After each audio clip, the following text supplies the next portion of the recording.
सात संगत जी प्रेम से कहना धानंकार जी। सात संगत जी, एक सज्जन नीची नजरे किए ध्यान मगन होकर जा रहे थे।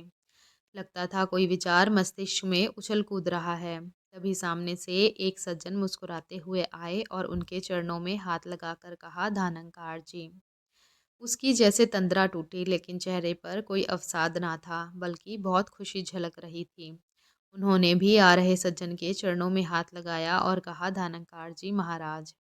अब सामने आ रहे दो दोस्तों में बातचीत हुई। उस तरह खुलेआम एक दूसरे के चरण छूते देखकर वे आश्चर्यचकित हो रहे थे कि यह प्राचीन भारतीय सम्मानित परंपरा अब जबकि घरों के बंद कमरों से भी लुप्त हो रही है, फिर सड़क पर खुलेआम एक दूसरे का चरण स्पर्श, यह तो बड़ी क्रांतिकारी बात हुई। तभी उनमें से एक बोल उठा, अरे भाई, ये तो निरंकारी हैं। यह छोटी सी घटना अपने आप में बहुत कुछ समेटे हुए है। प्रभु की सर्वश्रेष्ठ कीर्ति है मानव। इस संसार में उत्पन्न हर वस्तु मानव के लिए है। यह संरचना का केंद्र बिंदु है मानव। यहाँ मानव ने मानव के चरण स्पर्श किए हैं। पहले मानव ने दूसरे मानव को महान माना है और दूसरे ने पहले को। फिर तो कोई फर्क ना रहा, कौन छोटा कौन बड़ा। छोटे बड़े का निर्णय करने का प्रश्न ही समाप्त हो गया। समानता का जीवंत दृश्य था यह। सासंगत जी, हम जिन्हें धर्म कहते हैं, जैसे सनातन धर्म, इस्लाम, सिख और ईसाइयत, इनके केंद्र में भी मानव ही है। वसुधैव कुटुंबकम अर्थात सारी पृथ्वी हमारा ही परिवार है। सांस सांस सिमरो गोविंद, मन अंतर की उतरे चिंत।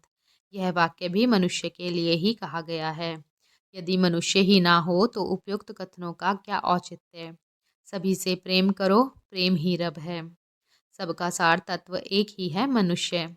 थोड़ी देर पहले जो एक आदमी दूसरे के चरण में झुका, उससे आदर्श मनुष्य का निर्माण परिलक्षित हुआ, अर्थात सबका सार प्रस्तुत हुआ। क्या मनुष्य मनुष्य के सामने झुक रहा है? नहीं, भगवान भगवान के आगे झुक रहा है।